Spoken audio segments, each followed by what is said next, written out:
Good evening, students, and welcome to our class number 20. We are just few classes away for the completion of the semester.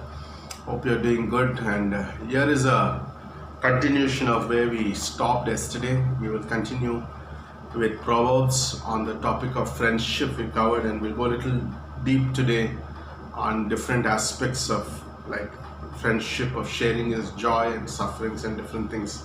So let's pray. Father, we just thank you. We praise you, Lord, and we worship you. We pray that you would minister to us, Lord. We pray for healing and, Lord, comfort to our hearts, Father. We pray in Jesus' name, we pray. Amen. So in John chapter 15, verse 16, from back to your handouts. Okay, what we'll do is we'll just read some thoughts and then I will comment as we go into the class. Okay, John 15:16, ye have not chosen me, but I have chosen you and ordained you that ye should go and bring forth fruit, that your fruit should remain, that whatsoever ye shall ask of the Father in my name, he may give it to you. Like God is saying in this, an amazing chapter. In fact, we covered this recently in our midweek service. Okay, so John 15 talks about a believer and his connection with the Father, and he calls us friends, and how when we are connected we bear fruit, and whatever we ask, the fruit of the connection is whatever we ask and we receive it. Maybe today there's something that you wanted to pray for, or things. The best way to see that answer come through is to be abiding with the branch, that is Jesus Christ. These things I command you, that ye love one another. Then verse 17 says, one of the things that Jesus commanded his disciples, remember these are the last few chapters before Jesus goes to the cross, and he says that he commands us to love one another. We cannot go out and try make fruit happen, but with friendship we bring forth fruit. We know how, we know it not, but Jesus said, whatsoever you ask, I will give it. Okay, we cannot produce fruit, we said in our message also, but we can be connected and we bear fruit. Through our friendships, we bring forth fruit. So we talk about joy and suffering today. There's a reality in the body of Christ that when one rejoices, all rejoice with him, and when one suffers, all suffer with them. One of the things about our ministry is the body life. Like we are connected with each other, we rejoice with each other, we suffer with each other. But that's an amazing thing, because we belong to one Father, one Holy Spirit, and we worship together as one body. The body of Christ is like a horse rather than a car. You can kick a car and it generally just affects where you kick. But if you kick a horse and the whole horse reacts, there's a real rejoicing when others rejoice for. We are members of one another and we feel and bear the sorrows of each other. And that's amazing that the body of Christ is that we care for each other and we suffer for each other, and when we bear our sorrows of each other's too. And that's beautiful about the body of Christ. None of us live to ourselves. Our lives affect all those God has put us in the sphere of influence.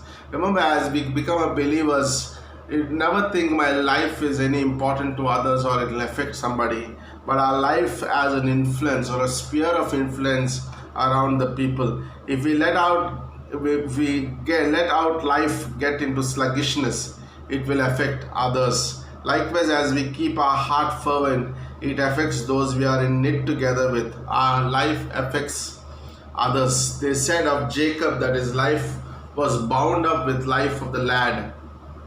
God binds us up with the body of believers he calls us to. Like sometimes when we are, the point here is like when we are in the body of Christ, we affect each other's life. Either negatively or positively, we affect each other. Like that's why our life is very important, and how I live my life, how fervent I live with God. And this is affects, because I always say in my messages that somebody is watching my life. There are angels that are watching me, there are people around me are watching me, and my own heart and is a witness for my life. So I am living example, and God has bought us. It says God has bind us in the body of Christ. I can't say I am a lone ranger, I do what I like to do. No, it affects us. When David sinned in the Old Testament, it affected his whole family, it affected his whole nation. and in the same way, when we are connected, it affects everybody. And that's why it's so important. Also, the story of a man who committed like Achan, who sinned in the Old Testament. It affected the whole camp, because we are all connected, and it will affect our victories, it will affect our joy together, will affect our rejoicing together. So God has bound us into the body of Christ. One man on a boat started drilling a hole. This is a great illustration. A man was in a boat, started drilling the hole under a seat. The others shouted, "What are you doing?" To which the man answered, "It is my seat. I can drill a hole if I like." He was wrong. Our lives affect one another. Can you imagine? Like, he's drilling a hole saying, "This is my seat," but he's drilling in the boat. Everybody are sitting. It will affect everybody, and everybody will be drowned. In the same way, you and me can't say, "I would do what I like to do." We are the body. God has put us together, and we are like binded us together, and we have a very valuable treasure in each one of us, and our lives affect each other, and this is very important. Okay, so that's why when things happen, when people leave churches, it affects, as a pastor, it affects as an individual body member, it affects people. Sometimes we don't realize that, but the people in the body are affected when people leave churches and make those decisions. It affects, but sometimes we can't do those things happen, and we still look to Jesus Christ. Okay, love. That's why it's so important to, like, there are issues. If you have anything against your brother or sister, it's better to go to them alone and sort the things out, instead of just walking away in rage of anger and affecting the whole body of Christ. We don't just walk out of our families, because we have a family. In the same way, body of Christ is a family, and we are knit together because we value each other and we affect each other.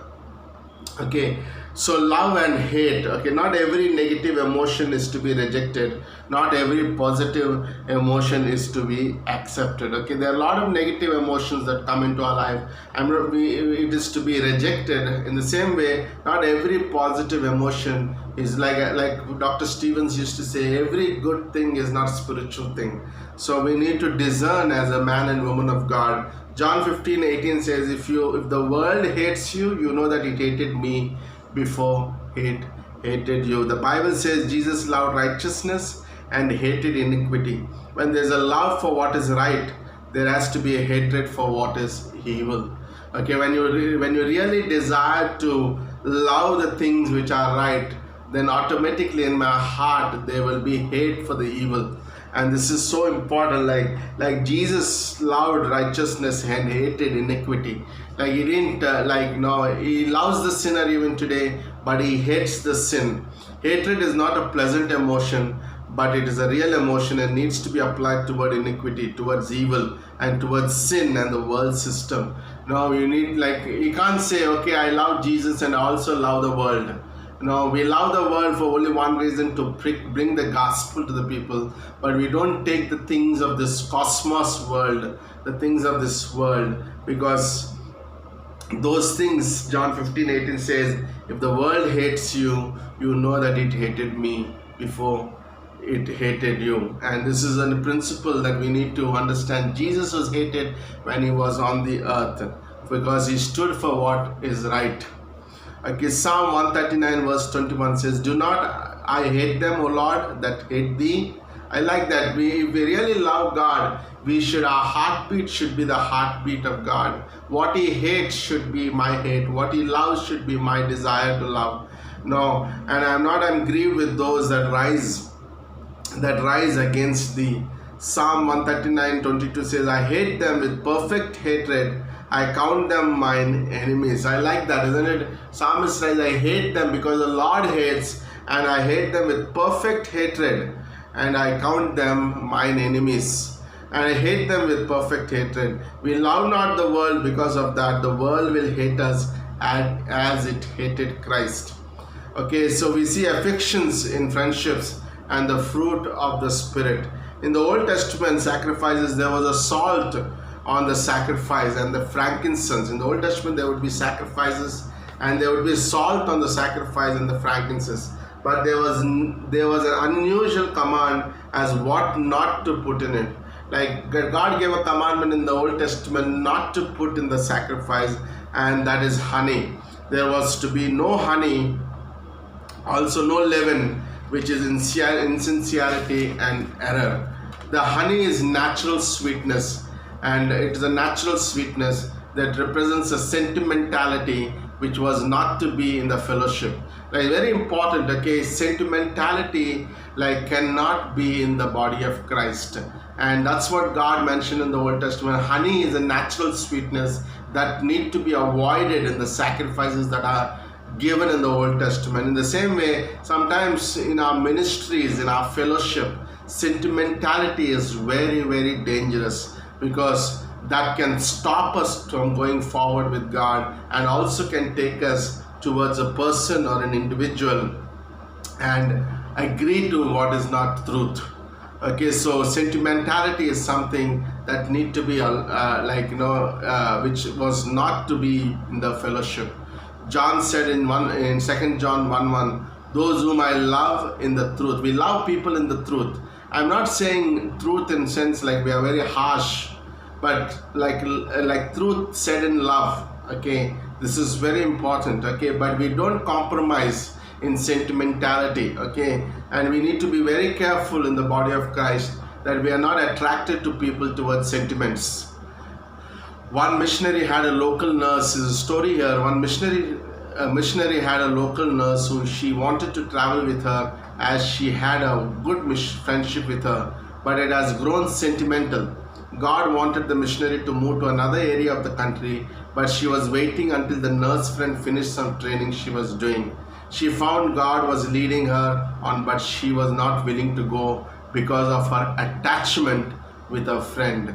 The verse God ministered to her was, crucify the flesh with the afflictions and the lusts. And this is very, very, very important. Like, that we sometimes we get into sentimentality and we fall into this trap. Like I often, like, this is one trend that can come into the body of Christ, into the church, and as a pastor need to address these things in the church through the word of God, and also handle it very graciously and lovingly, because this sentimentality is dangerous, because sometimes people can fall into friendships that are not based on truth. It's all built upon sentimentality. If you come to picnic, I would come to picnic. If you come to Bible college, I come to Bible college. It's very sentimentality, and this is very dangerous, and this trend is very demonic that Satan puts into the body of Christ. And finally these trends can become groups, and it will affect slowly, that can become divisions in the body of Christ. And that's why we need to be very careful of these trends. Like, I need to love people in the truth and with God of love. Okay, this verse is right after the list of the fruit of the Spirit, those great healthy emotions of love, joy, peace, long suffering, gentleness, goodness, faith, meekness, and temperance. After these beautiful virtues comes the counterfeit of the flesh, and God says, crucify the flesh with its afflictions and the lust. What struck her way was the need to crucify some afflictions that were overruling truth and overruling the leading of God. The lust we can understand, but the afflictions are more difficult. Okay, so afflictions are more difficult. Lusts we can understand, but affections are very dangerous. So let's be a eye opener on this topic to all of us who are listening to this class. We want to be very careful in this area, that we want to have our relationships in the body of Christ based on God's love and His truth. Okay, not sentimentality and attachments that are not based on the Word of God.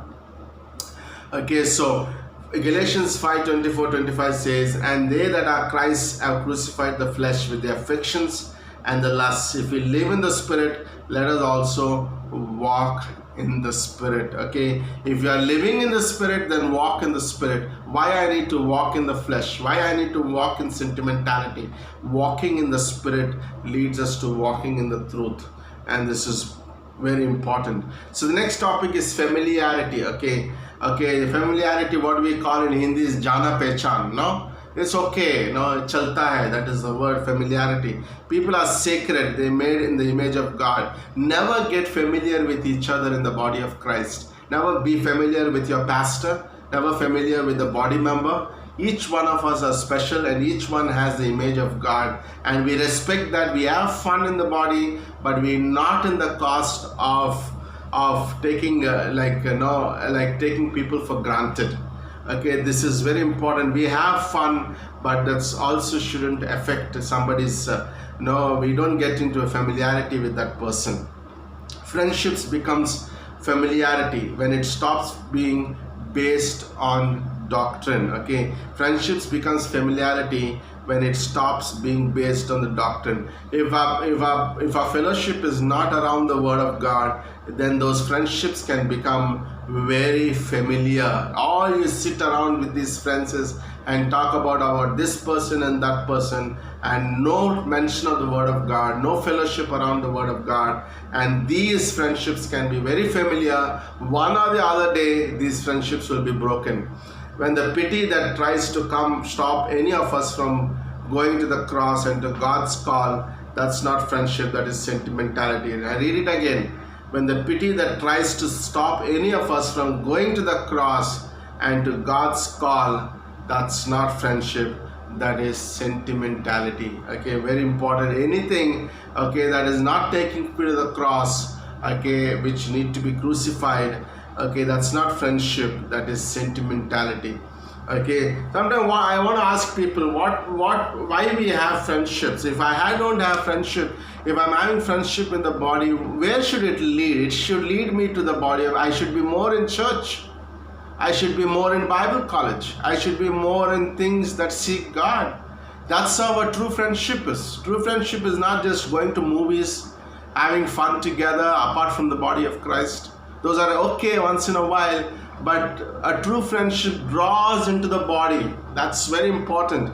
Like if that friendship is not drawing us into the body of Christ, it's just a sentimentality, and that is very dangerous. Remember Peter, who loved Jesus, when Jesus said he was going to the cross to be crucified, Peter tried to stop him, saying, "Never, Lord." Jesus replied, "Get behind me, Satan. Get behind me, Satan. You savor the things of man and not the things of God." Remember, see, Peter got familiar with Jesus Christ. Like he got used to it, and he's stopping Jesus from going to the cross. No? And this can happen like in the friendships which are not rooted in the word of God, in the doctrine, and that can stop us and say things. It's okay not to go to the church. It's okay to not go to this fellowship. It's okay to not to do missions, not to do those things. And these are not right, and these are very sentimental relationships. And Jesus has to rebuke Peter and say, "Get behind thee, Satan." Can you imagine the strong words that Jesus is using? Because it's not natural, it's not from Peter, it's demonic, and it came from Satan. And familiarity comes from Satan. Satan was familiar in the throne of God, and that's why he rebelled against God. And that's what happens when people get, even in the leadership, people get familiar, and they go rebel against the leadership, and everything collapses. And this can happen if you are not careful. So we cannot allow our friendships to hold us like it was holding the missionary from going to a new mission field. Nor can we let our afflictions stop others from going on in God's call, even if it is like Jesus to the cross. We don't stop people from going to the call of God. No, if your friendships are based on the doctrine, then you will never stop somebody taking the call of God and going forward. You'll never stop him or never discourage him. Say, "Why are you going on a mission field?"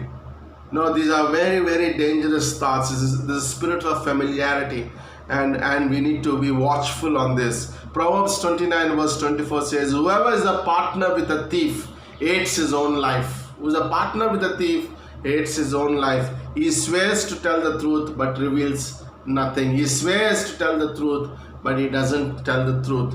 Note that our friends are thieves.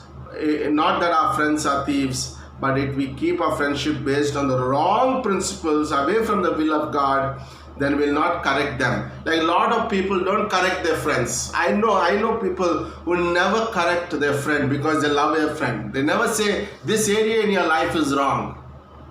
They didn't want to, because they want to have a sentimental relationships based on purely sentiments, and they don't want the doctrine as a center of reference and cross as a frame of reference for the relationships in their friendships. And this is very dangerous, and as a church we need to be very careful on these kind of. That's why I'm very careful when these trends can come into the church. Okay, not that our friends are thieves, but we keep friendships based on wrong principles, and that's how it can become too. Okay, when Adam and Eve sinned, it says that Adam was in transgression, knowing it was wrong, but Eve was deceived. Like when Adam was in transgression, knowing it was wrong, but Eve was deceived. Watchman Nee says, Adam did not want to lose the closeness with Eve, so knowing it was wrong, he took of the fruit. Sometimes we don't want to lose a friend, so we are okay to agree with everything that person says, because I just want to keep that relationship with that person, and that is very dangerous, that's very demonic, and you need to be careful in this area in each one of our lives. 1 Timothy 2:14 says, and Adam was not deceived, but the woman being deceived was in the transgression. Okay, these are some important life principles for all of us as we grow. Everybody can fall into this trait. We can fall into our friendship relationships. I can fall into that sentimental relationship. And that's where we need to guard our hearts and have the word as a frame of reference for our lives. Okay, so the cost to others. One of the more difficult trial that a Christian faces is the cost is discipleship as no other people.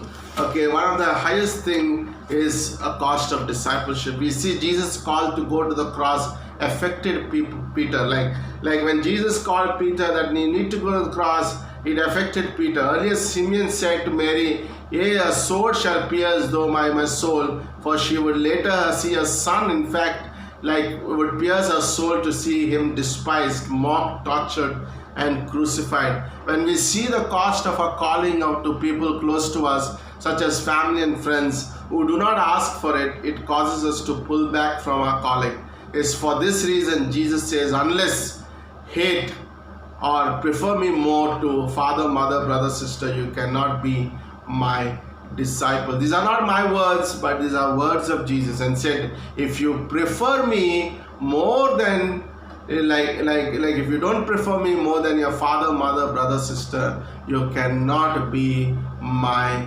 disciple. Discipleship is costly, and its demands are very high. So Adamic life or Christ's life, this is very important. There are two governing forces in a person, okay? That's of a new life of Christ, that of Adam. However, we think there are three sources, and this is where it gets hard to discern. All that comes from the new life in us, which is also called the Bible and the Holy Spirit, the resurrection life, the eternal life, the law of the Spirit life in Jesus Christ, leads us in the best choice. We have a life inside of us that is Jesus Christ, the resurrection life, the eternal life, and this life leads us into making the best choices for our lives. But what comes from our natural life that is deceptive leads us astray, and it has two sides, good and evil. So we have these two natures in us. Okay, we have the life of Jesus in me, and there's also a natural life within me that is good and evil. Good and evil. Remember, Jesus said to Adam and Eve, do not eat the fruit from the good and evil tree. Two sides of the same coin. Good of this world is not spiritual, and evil is also bad. So they are like same coin on both the sides. Okay, remember there are two trees in the garden, the tree of life and the tree of knowledge of good and evil. Not 3 times 2 trees. Okay, not 3 trees, 2 trees. Okay, 2 trees are there. When we are being covered by the tree of the knowledge of good and evil, it can become deceptive. When we say, Lord, it's good, according to my human good, what has happened to this person was good because of my natural tendency, because I'm operating in the tree of good and evil. It's not what my natural good tells about a person, it's what the Bible says about that person is so important. My frame of reference is my spiritual, my inner life, the Word of God, and not my tree of good and evil. The good side of that nature is like Peter, that would stop Jesus going. Like the good nature of Peter was what? Is stopping Jesus not to go to the cross. That is a good nature. But Jesus rebuked that good nature because it's not spiritual one. Like all those good things are not spiritual things. There are a lot of good things that people do today, but they're not spiritual.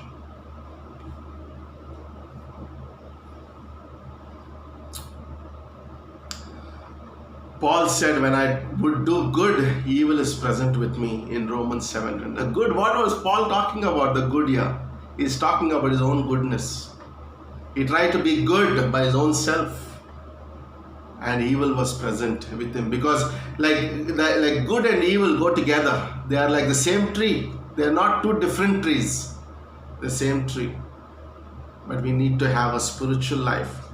We mentioned earlier in Hebrews 5:14 to 15 that those who be by constant use of the Word of God, the constant applying of it in our life, then we become skillful and are able to discern good and evil. This discernment of good and evil is not the ability to discern, is Adolf Hitler evil or the terrorists who are blowing up innocent people evil. By the way, this good and evil is not to discern like Hitler is wrong or terrorists are wrong, for you don't need spiritual discernment for that. It is clear that is evil what they did it. Okay, but it is the need to discern that which seems to be good in us, but in actuality evil, and Jesus discerned it. Okay, and Peter, the good side of the old nature, and said to Peter, get behind thee, Satan. So there's a good nature of mine, and that is not spiritual, and that doesn't go to the cross, and that's dangerous, and Jesus has to rebuke it and say to Satan, get behind thee. Again, we see in Galatians chapter 5, 20-25, the fruit of the Spirit, that wonderful fruit of the tree of life. Then see the warning of the letting the fruit of the tree of knowledge of good and evil creep in. The flesh counterfeits the fruit of the Spirit, but we need to crucify the flesh with its affections and lust. Let us live in the Spirit and let us walk in the Spirit and make those difficult discussions and distinctions. Okay, let's make those difficult distinctions. There's no this way or that way. There's only right way. There's a Bible way, and it takes little difficult when we make those distinctions in our lives. Galatians 5:22 says, but the fruit of the Spirit is love, joy, peace, long suffering, gentleness, goodness, faith, meekness, temperance. Against such there is no law. And they that are Christ have crucified the flesh with the affections of the lust. But if we live in the Spirit, let also walk in the Spirit. Okay, so if we say we are living in the Spirit, let's also walk in the Spirit. So refreshment and comfort. It says of Philemon that the deep inward heart of the saints are refreshed by him. Can you imagine, like Paul is saying, like Philemon, you have always refreshed me. How about our lives being a refreshment for somebody? Philemon 1:7, for we have great joy and consolation in your love, because our hearts of the saints have been refreshed by you, brother. Like Proverbs 27:9 says, ointment and perfume rejoice the heart, so do the sweetness of man's friend by heartly counsel. When we have like those godly friends around us, there's a great healing to our hearts. Heartly counsel, the sweetness of man's friend, can rejoice his heart. The trust, the care, and the hearty counsel, it rejoices the heart. We see also Titus coming to Paul, greatly refreshed him in 2 Corinthians 7:5-6 and 2 Corinthians 7:13. It shows you the value of making a mission trip, how refreshing it can be to those on the field, as well as visits to people who are sick, lonely, or in various pressures. Like, it's so amazing that we could be refreshed by great people and we go on those mission trips. It's always refreshing. 2 Corinthians 7:5, for we were come into Macedonia, our flesh had no rest, but we are troubled on every side. We thought we are fightings within our fears. Nevertheless, God that comforts those that are cast down, comforted us by coming of Titus. Like certain people in the body of Christ refresh us. Onesiphorus often refreshed Paul and was not ashamed of him, though he was in jail and slandered. By the way, I like this man. They were not ashamed what Paul went through in his life. But stayed with Paul no matter what happened. Also notice he diligently sought him out and found him. It was not convenient for Onesiphorus to find Paul, but it was difficult, but he found him. Sometimes it's difficult to travel and meet somebody, but it's worth, because we love, because you going there could refresh somebody's life. But he had to diligently find Paul, then put up with the shame of associating with him, and then refreshing him often. Like when Onesiphorus went, Paul was in the prison, and he has to put himself in the prison for the sake of being around with Paul. And that's beautiful, isn't it? That's amazing. And I remember many years back when we were in Bandra, some of our pastors went in. We were not involved into somebody else. One of our church members was involved in giving the tracts and was caught. But we went in, and now we want to be part of it in the suffering, not only in good things. Okay, and we were all arrested for the sake of sharing the gospel. And what's amazing is we stay with people. Not only in good times, and also when things are not convenient. Okay, 2 Timothy 1:16, the Lord give mercy unto the house of Onesiphorus, for he often refreshed me and was not ashamed of my chain. 2 Timothy 1:17, but when he was in Rome, he sought me out very diligently and found me. I like that, isn't it? He sought him very diligently and sought him. Verse 18, 2 Timothy, the Lord grant unto him that he may find mercy of the Lord in that day. In how many things he ministered unto me in Ephesus, thou knows very well. Like Paul is talking about a man who ministered to him in his trial. We see the idea of thoughtful refreshing also in Hebrews, where he says, consider how you may spur one another unto love and good deeds. Thank God for the spontaneous, hearty encouragement, but there's the thoughtful plan spurring others on. Sometimes, there were sudden visits, and that refreshes us. And I was with Manoj the other day, and he just walked in suddenly, and it was amazing time talking to him. Just refreshed my heart. He preaches in our trains and our buses, but amazing. And sometimes people plan and come. That's also good, and it's beautiful, and it refreshes our heart. Okay, so friendships and accountability. Okay, this part is the final part, and this is very important. Okay, our friendships need to be accountable. If they are not accountable, and it's not really a friendships, then we should tell each other the truth in love, and we keep one another accountable. If we are not accountable to each other, you don't put yourself with somebody to be accountable, you and me would be in the greatest danger. Accountability is very important in our life. Iron sharpens iron, so a man sharpens the countenance of a friend in Proverbs 27:17. Open rebuke is better than secret love. Okay, don't have a secret love, but there'll be times that we need to openly rebuke a friend whom you love the most. Faithful are the wounds of a friend, but the kisses of the enemy are deceitful. Okay, faithful are the wounds of a friend, but the kisses of the enemy are deceitful. Proverbs 27:6 and 17. Okay, we can have blind spots, faults in our life that we cannot see. Everybody has those blind spots. That's where God has given each other, that we be accountable, and we could. By the way, one of the things about the blind spots is you cannot make it up. Somebody has to tell you there's a blind spot in you. In the same way, we need each other, and we find the areas that each one of us need to be accountable to. We need to be accountable to whoever it is. It could be our pastor or some very matured spiritual man or woman of God that you are. I mean to say man to man, woman to woman. But those accountabilities are very important, where you say, my life is to you. You can say things and you can correct my life when it's needed. When you don't have that, you are in danger.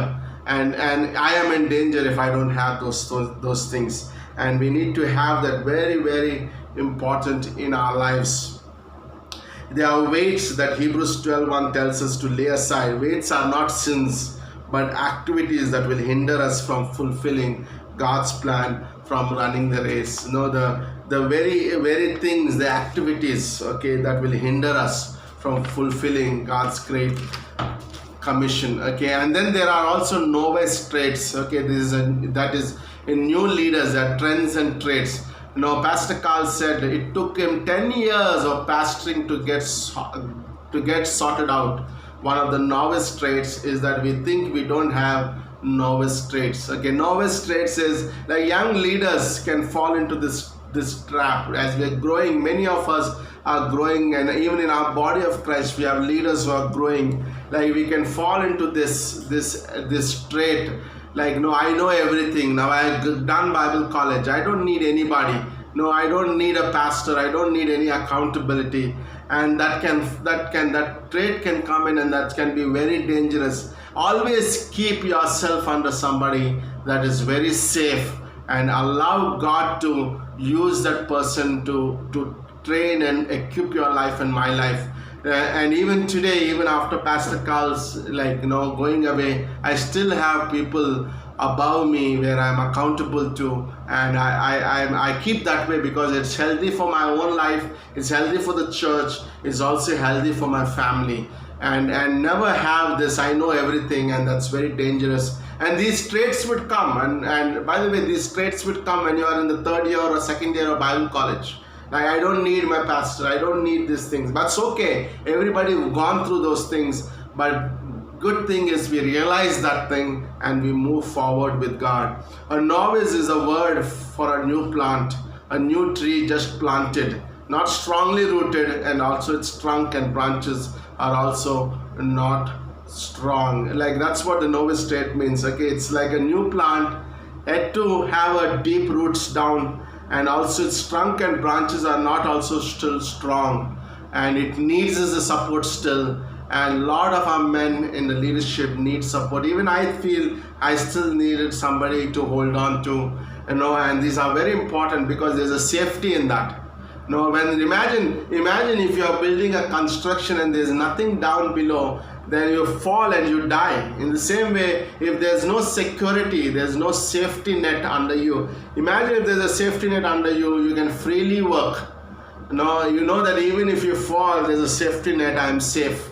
In the same way, like coverings are very important that we keep in the body of Christ, where no matter how big you and me grow in our spiritual life, no matter how many 100 churches that we plant one day, but never forget we need to have the spiritual covering, because Satan attacks us when we are alone, when we are away from the coverings. He attacks our lives and destroys our lives. Okay, there are sins, thank God. Like I like one thing about David, like Solomon. If you see Solomon's life, he didn't have any prophet above him. That's why when he fell in sin, like nobody was there to correct him, and ultimately he destroyed his life. But David had a prophet always to correct him. There was that Nathan who could come to David and with his little finger can correct David, and David agreed that he was wrong. And this is so important in our lives, that we would have Nathans in our life. They would have men of God above us who would guard our lives and able to come and tell this is something is wrong in your life, and we agree to that like David did, and change our lives and move forward with God, and God blesses us. And that's beautiful. There are 7 or 8 words for sin in the Bible, for there are different shades of sin, from the camel in market by the nature knocks things to the open rebellion against God, and those different shades, all of which we are thankful for creating friends to tell us of. Like God put us friends to tell us those different kinds of sins, like sometimes even those blind spots which we can't see, but God put those friends into our midst to tell us the truth in love. That's so important. And Jesus said, say truth in love. Friendships will challenge in love. There is a right way and a right time, but it should be done. In John 15:15, I have called you friends, Jesus said. And it's amazing, like friend is a gift for the body and a gift for your life. But it's so important that we nurture these friendships, around the truth of God's word and with great love. Amen. Amen.